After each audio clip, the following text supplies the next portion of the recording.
the line, you can't fold and you can't bend. Y'all be playing it safe and I be going for the win. Remember back when they was doubting on the kid. Now they tuned in cause my game too legit.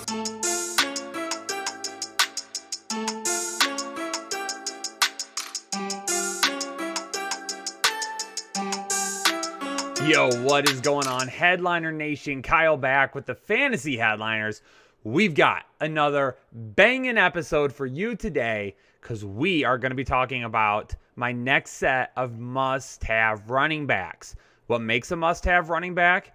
It's not necessarily a guy that we're like, oh, he's going to be an RB1 or he's...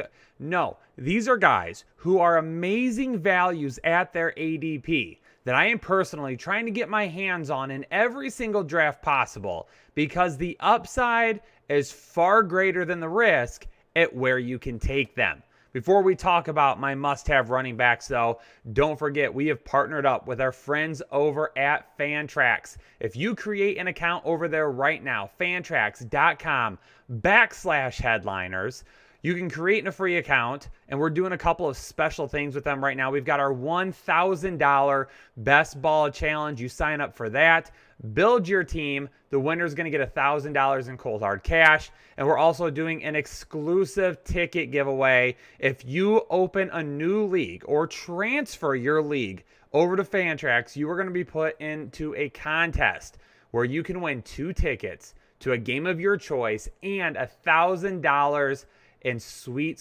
spending money. Remember, fantrax.com/headliners to get in on that action. Ladies and gentlemen, we got to talk about my must-have running backs. And the first one up is a guy that I think is being overlooked for several different reasons that we are going to address right now. But it is a breakout candidate from last season, Mike Davis. Mike Davis, he's made his way around the NFL a little bit, right? He's been around for a while now, a couple different teams. Last year in Carolina, finally gets the opportunity with the Christian McCaffrey injury, and he didn't do bad at all. He did very well. He was a great stand-in for a lot of fantasy owners that needed that help after they lost Christian McCaffrey, or maybe they grabbed him after losing Saquon Barkley or any of these other guys, Joe Mixon. When you lost some of those running backs there that you took in the first round, Mike Davis was a guy that you could grab a couple of weeks in, and he helped you out along the way. 2020 stats, really nothing to really write home about, right? 15 games, 165 rushing attempts, 642 rushing yards. He had 59 receptions, 373 receiving yards, and 8 total touchdowns. But again, it's not necessarily just those top layer stats where you go, oh, that's not anything that we want to get crazy about. Why is that a must-have running back? Well, if you take a look at a couple of different areas, I mean, his 67 receptions among running backs was 5th, or 67 targets among running backs was 5th. His 59 receptions among running backs was 4th, and his 373 receiving yards among running backs was 9th. But not only that, the dude made people miss on the ground. He had 43 avoided tackles, coming in 7th, and .26 avoided tackles per attempt, which was 2nd best among running backs. His yards per carry was not great. His yards after contact weren't great, but he made people miss.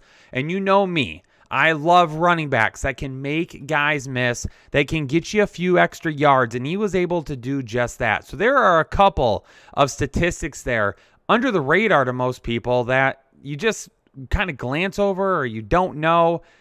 Mike Davis was a guy that made people miss. I'll take that every day of the week. Now, last season in 2020, he did end up finishing as the RB15 overall in half PPR leagues. But instead of taking all 15 games that he played in, we need to talk about the games that he started in. He had 12 starts last season.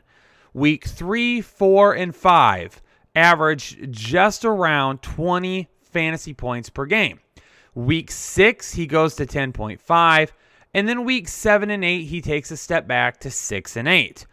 We remember Christian McCaffrey tried to come back in week 9, didn't really end up working out. Mike Davis takes over again in week 10, only scores 6.4, but then he bounces back with a 4.9, goes to 9.4 in week 12. They have their bye in week 13, comes out in week 14 with 23, and then finishes it off with 7 and 8. Some inconsistencies there, right? I mean, if he's scoring single-digit points, it's probably nothing that you're getting uber excited about, right? But we know Matt Rule. Matt Rule in Carolina is a guy, wants to toss the pigskin around a little bit, wants that type of an offense. Now, as well, there were certain situations, too, where it was kind of split down the middle. There were some games where Carolina was losing and Mike Davis just didn't get that many touches. There were some games where Carolina was winning and they were getting touches. But on the flip side, there was games that Carolina was losing and Mike Davis still got touches. So there wasn't really a correlation between, hey, the only time he scored a bunch of points was when they're winning and the only times he didn't was when they were losing, because there was a couple of instances where that wasn't the case. It was flipped over. So it wasn't specifically that. But again, in his starts from week 3 through 8 and 10 through 6, he had 159.3 fantasy points in those 12 starts, coming out to 13.27 fantasy points per game, which would have ranked him the running back 16 in 2020 among running backs that had 6 games. So running backs that played in at least 6 games, if you look at points per game, he would have finished at RB16. Now, the reason that I put this in is the kid from Buffalo last season that only got in 1 game towards the end of the year, ended up scoring 20-some-odd fantasy points, kind of pushed him up there. I mean, that was well up into like the top 5. So because of that, it really offset it. So took him out. Running backs with at least 6 games. Mixon was the only one to finish with 6 games.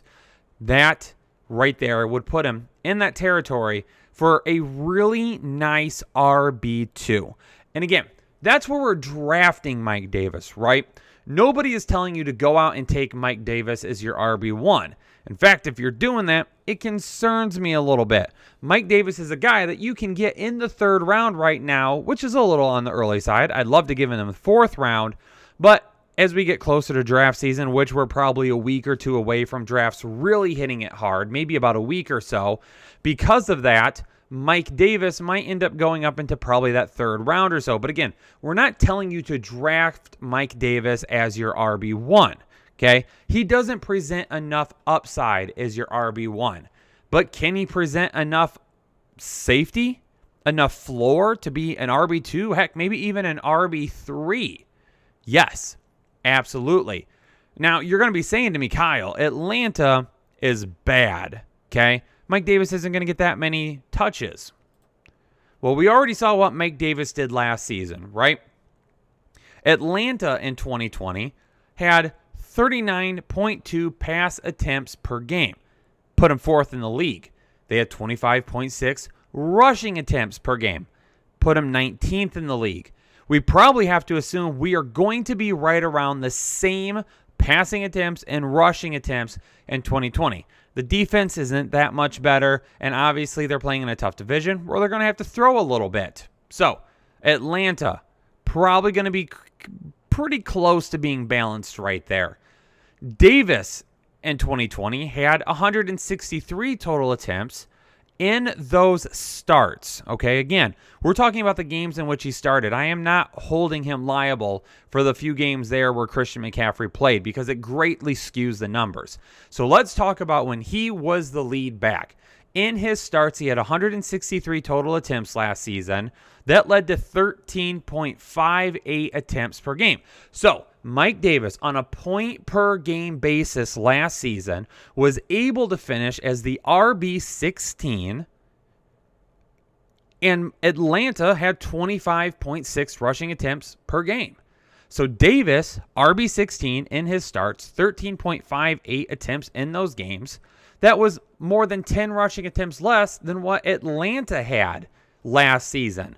So even if we still finish around that 25.6 rushing attempts per game for Atlanta, and we talk about Davis getting a majority of those, I mean, he still can finish very easily as a safe RB2. Not a whole lot of upside, but it's going to be there. Because the one thing that we have talked about with Mike Davis over and over this offseason is opportunity.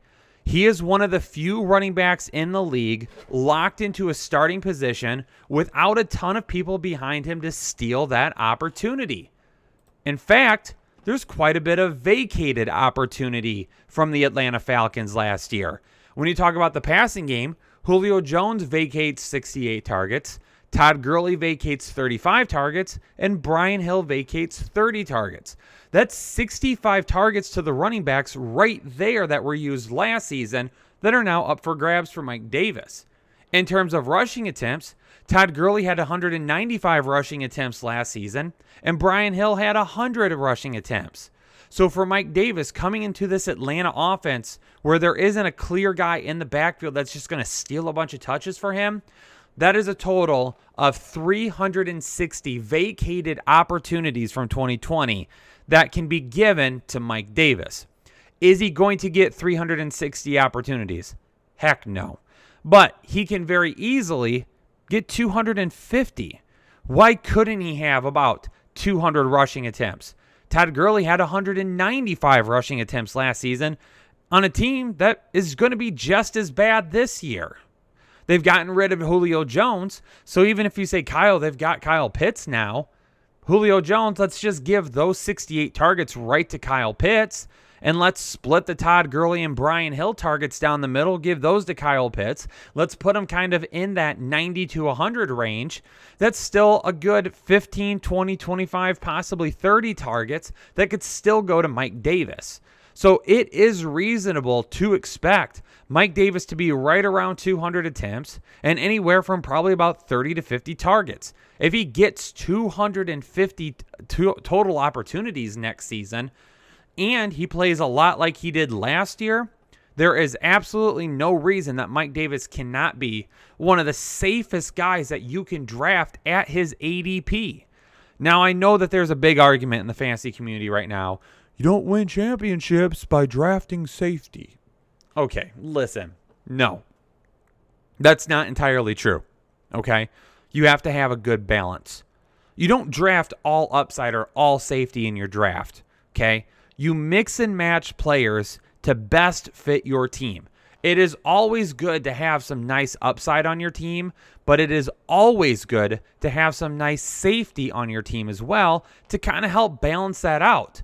If you got Mike Davis on your team and you can lock him in as your RB2 every single week or as your flex every single week, and you know that he's going to get you 15 to 20 touches a week and be just a safe floor for you, a guy that's going to get you some points, then you've got guys around him that help offset that with a whole lot of upside. And that, for me, is why Mike Davis is a guy that I absolutely 100% must have on my fantasy teams this season, because his ADP right now, again, probably late third, early fourth, is far too good to pass up if you need an RB2 or an RB3. So now we've talked about safety, right? Now we talk about safety, or we just got done talking about safety with Mike Davis. Let's talk about some upside with a guy that's going right around the same area, and Daryl Henderson.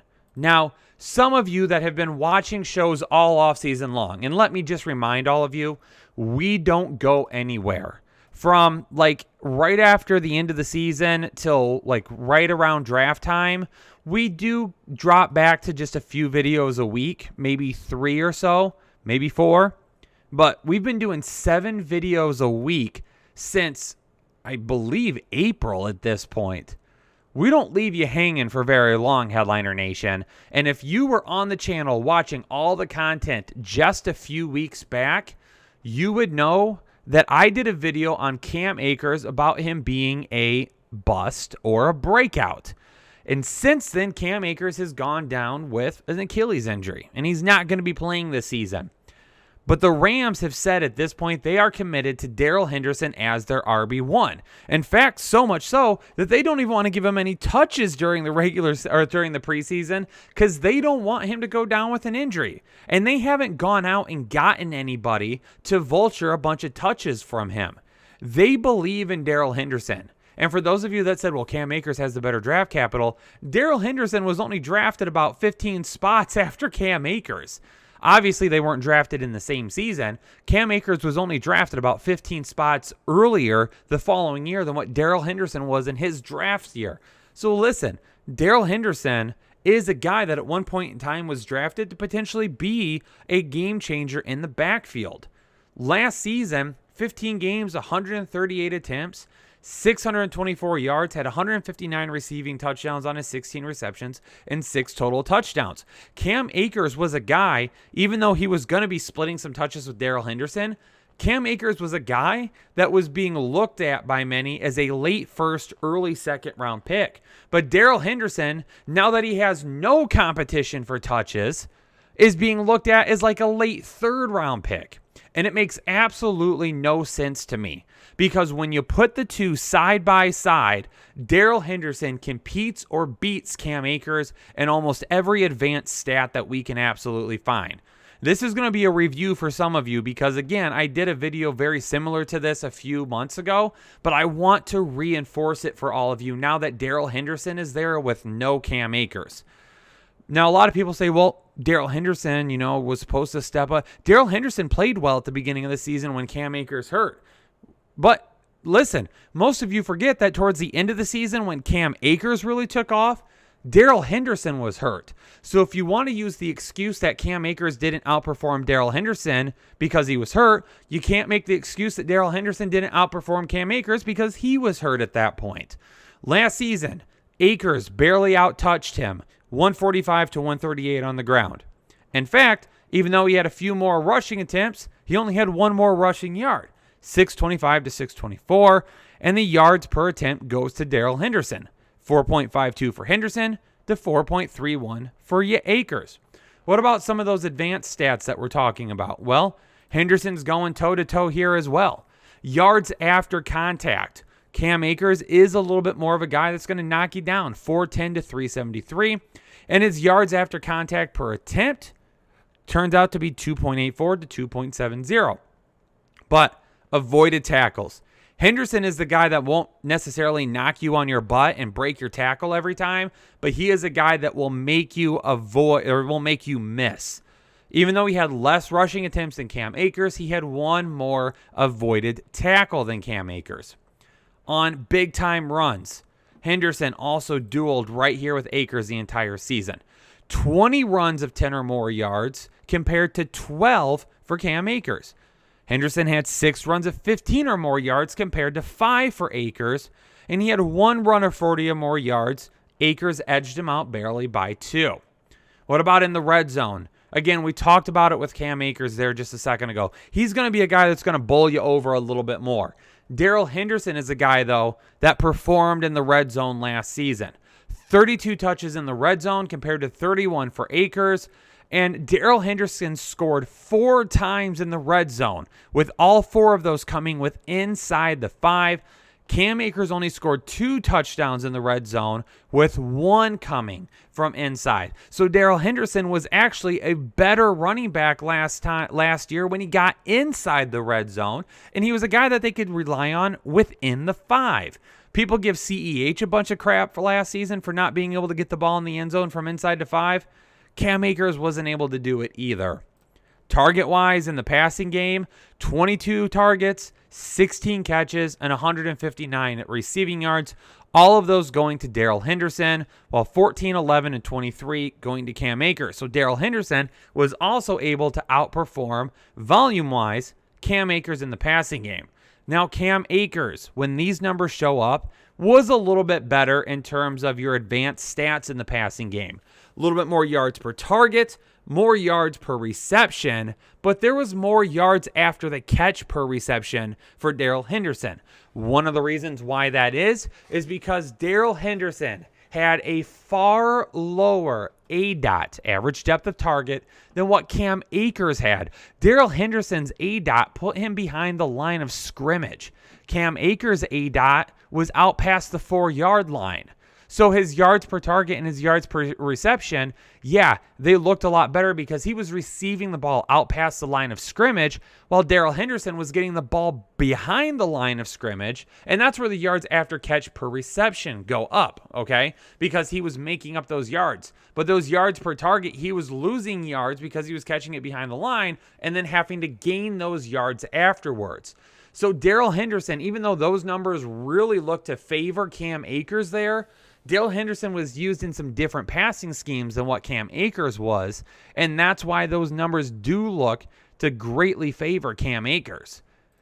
But again, ladies and gentlemen, a lot of people out there wanted Cam Akers at the beginning of the second, early first round, and nobody's talking about Daryl Henderson anymore. It's just like, it's not Cam Akers, I'm out. Why? If you can get him late third, early fourth round, kind of in that same area as Mike Davis, that's great. Take it. They haven't brought anybody in yet to take those touches. There was all this talk about, Todd Gurley would be great. Or are we going to try and bring in a different veteran? Or what do we get? It's Daryl Henderson, ladies and gentlemen. He's the guy right now. If you're going to be drafting soon, we're drafting Daryl Henderson as if he was the RB1 in Los Angeles. Because he is. And he's going to be used to start the season. Matthew Stafford is still going to have to get used to the playbook. He's looked a little rusty at times. Okay? He's got to get used to the playbook. He's got to get down that connection with his wide receivers, his tight ends. Daryl Henderson is going to be a guy that can help take the pressure off of it. People are going to respect Matthew Stafford in the passing game, which is going to allow a little bit more room for Daryl Henderson. Daryl Henderson's probably going to break off some big plays. He's going to look good in the running game. It's going to open up things down the field for Matthew Stafford in the passing game. And that is just a match made in heaven. Ladies and gentlemen, boom, there are my breakdowns for you. A couple of my must-have running backs, Daryl Henderson and Mike Davis, both for completely different reasons. But nonetheless, another great breakdown here on the Fantasy Headliners. If you're new here, hit that subscribe button. Stick around. Become a part of Headliner Nation today. Let me know down in the comments below, Daryl Henderson or Mike Davis, who are you shooting for right now and why? And did I change your mind on either of these guys? Let me know in the comments. And also, make sure you hit that like button. It greatly helps us out here on YouTube. All the likes are really appreciated. Ladies and gentlemen, I'm going to get out of here. Y'all stay safe and stay healthy. And I will catch you on the next episode of the Fantasy Headliners.